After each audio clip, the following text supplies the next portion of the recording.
Assalamualaikum warahmatullahi wabarakatuh. Kami dari kelompok 7 mata kuliah manajemen pemasaran yang akan mempresentasikan materi tentang bauran pemasaran promosi. Pertama-tama saya akan memperkenalkan anggota dari kelompok 7. Yang pertama ada Listiana Budianti, yang kedua ada Nur Afifah Diana Mauludia, yang ketiga ada Anan Awang-Hifari. Di sini kelompok kami akan menjelaskan tentang bauran promosi yang membahas pertama ada konsep inti promosi, kedua ada bentuk-bentuk promosi, yang ketiga ada pemilihan media iklan, yang keempat ada faktor-faktor yang mempengaruhi, yang kelima ada strategi promosi. Yang pertama ada konsep inti bauran promosi. Konsep inti promosi yaitu kegiatan yang dilakukan dalam pemasaran guna memperkenalkan produk dengan menggunakan strategi untuk menarik minat konsumen.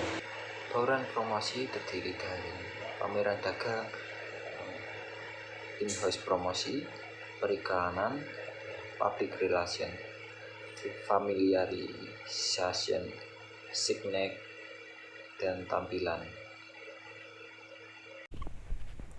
Selanjutnya yaitu ada bentuk-bentuk promosi. Yang pertama ada pameran dagang. Salah satu strategi promosi yang sering digunakan oleh perusahaan untuk mengenalkan produk mereka yaitu dengan pameran. Pameran ini merupakan ajang untuk mengenalkan produk dan untuk meningkatkan penjualan dengan cara menjaring konsumen sebanyak-banyaknya. Yang kedua yaitu ada in-house promotion. Merupakan kegiatan promosi yang dilakukan secara internal dalam suatu perusahaan. Yang ketiga ada periklanan atau advertising. Merupakan bentuk komunikasi individu dengan sejumlah biaya menggunakan media tertentu yang dilaksanakan oleh perusahaan dengan tujuan untuk meningkatkan permintaan produk yang ditawarkan. Yang keempat yaitu ada public relation. Merupakan sejumlah informasi tentang seseorang, barang, atau organisasi yang disebarluaskan ke masyarakat melalui media tanpa dipungut biaya. Yang kelima yaitu ada familiarization. Merupakan kegiatan promosi untuk mengenalkan keunggulan yang dimiliki oleh produk. Yang keenam ada signage. Merupakan salah satu sarana iklan yang lama dan secara efektif untuk menyampaikan informasi kepada penonton. Biasanya perusahaan banyak menggunakan signet custom yang dirancang khusus untuk bisnis yang berfungsi menyampaikan nama dan lokasi usaha atau mempromosikan produk tertentu. Yang ketujuh yaitu tampilan atau display. Merupakan penataan produk yang ditetapkan perusahaan tertentu dengan tujuan menarik minat konsumen. Karena display yang menarik, maka akan dapat menarik minat konsumen untuk membeli produk tersebut. Selanjutnya yaitu ada pemilihan media iklan.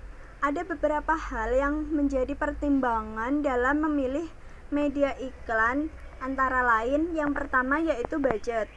Iklan akan membutuhkan budget tertentu untuk mengiklankan produk ke konsumen. Yang kedua yaitu ada segmen pasar.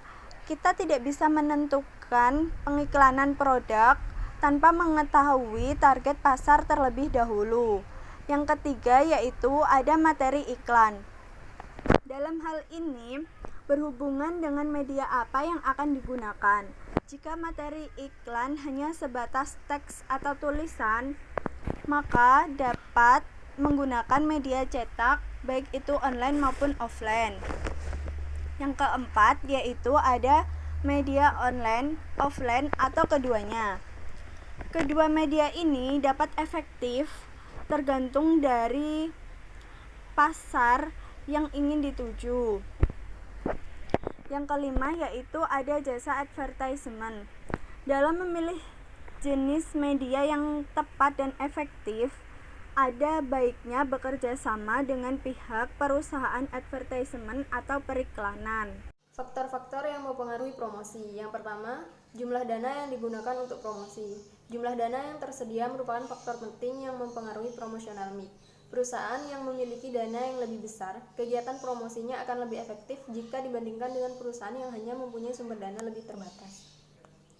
Yang kedua adalah sifat pasar. Luas pasar secara geografis, perusahaan yang hanya memiliki pasar lokal seringkali mengadakan kegiatan promosi yang berbeda dengan perusahaan yang memiliki pasar nasional atau internasional. Lalu konsentrasi pasar dapat mempengaruhi strategi promosi yang dilakukan oleh perusahaan terhadap jumlah calon pembeli, jumlah pembeli potensial yang macamnya berbeda-beda, dan konsentrasi secara nasional. Lalu, macam pembeli strategi promosi yang dilakukan oleh perusahaan juga mempengaruhi oleh objek atau sasaran dalam kampanye penjualannya. Apakah pembeli industri, konsumen rumah tangga, atau pembeli lainnya? Lalu yang ketiga adalah jenis produk. Faktor lain yang turut mempengaruhi strategi promosi perusahaan adalah jenis produknya. Apakah barang konsumsi atau barang industri? Pengelolaan strategi siklus hidup sebuah produk didasarkan pada 4 tahapan, yaitu tahapan perkenalan, pertumbuhan, kedewasaan, dan penurunan.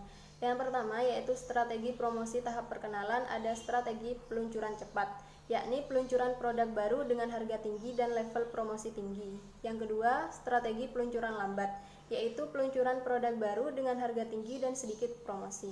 Yang ketiga, strategi penetrasi cepat, yaitu peluncuran produk dengan harga rendah dan biaya promosi besar. Yang terakhir adalah strategi penetrasi lambat, yaitu peluncuran produk dengan harga rendah dan promosi rendah.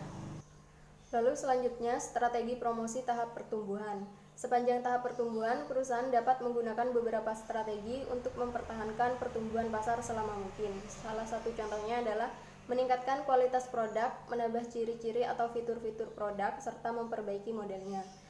Menambah model baru dan produk penyerta. Lalu yang ketiga, memasuki segmen pasar baru. Yang keempat, meningkatkan cakupan dan memasuki saluran distribusi baru.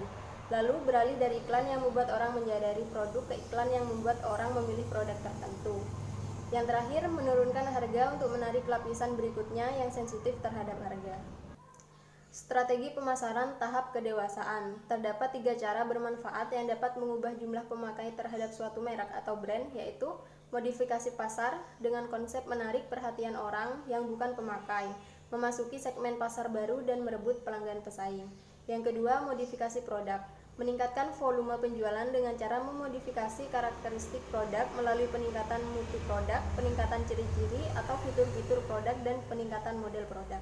Yang terakhir ada modifikasi bauran pasar dengan diskon harga, distribusi, iklan, sales, personil penjualan, dan pelayanan. Strategi pemasaran tahap penurunan. Strategi bertahan dalam tahap penurunan yang tersedia untuk perusahaan yaitu meningkatkan investasi perusahaan untuk mendominasi atau memperkuat posisi pasar. Yang kedua, mempertahankan level investasi sampai ketidakpastian industri itu selesai.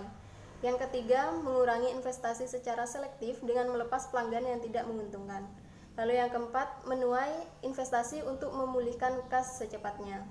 Yang terakhir adalah melepas usaha secepat mungkin dengan menjual asetnya.